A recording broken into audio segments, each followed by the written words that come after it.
চলছিল বিশ্ববিদ্যালয় ভর্তিচ্ছু শিক্ষার্থীদের অনলাইন ক্লাস, আর ক্লাস নিচ্ছিলেন একজন শিক্ষিকা। হঠাৎই ওই শিক্ষিকাকে চুমু খেতে থাকেন সেখানে থাকা এক শিক্ষক। এই সময় ওই শিক্ষিকাকে কোনো বাধা দিতে দেখা যায়নি। ঘটনার একটি ভিডিও ইতোমধ্যে ভাইরাল হয়েছে।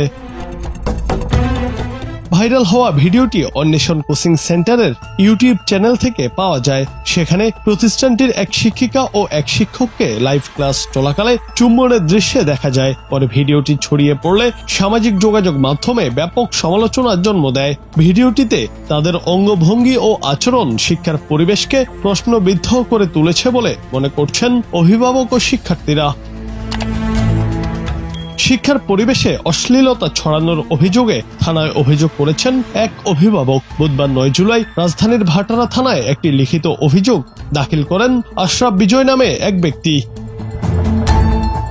অভিযোগে তিনি বলেন, 8 জুলাই রাত 12টার দিকে অনলাইন লাইভ ক্লাস চলাকালে এক নারী ও এক পুরুষ উদ্দেশ্য প্রণোদিতভাবে অসামাজিক কাজ করেন। এই ধরনের আচরণের কারণে অভিভাবক ও ছাত্রছাত্রীদের ওপর নেতিবাচক প্রভাব পড়েছে।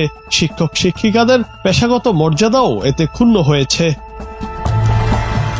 ভিডিওটির সত্যতা নিশ্চিত করে প্রতিষ্ঠানটির 2 মালিক আকাশ ও অর্ক বলেন, আমাদের হিসাব বিজ্ঞানের 2 জন শিক্ষক শিক্ষিকা সম্প্রতি এমন অনাকাঙ্ক্ষিত কাজটি করেছেন। এতে আমরা অত্যন্ত লজ্জিত। তারা যে এমন অপেশাদার আচরণ করবেন তা আমরা ভাবতেও পারিনি। ভাটারা থানার ওসি মোহাম্মদ মাজহারুল ইসলাম জানিয়েছেন, তদন্তের পর অপরাধ প্রমাণিত হলে দোষীদের বিরুদ্ধে আইনগত ব্যবস্থা নেওয়া হবে। News desk.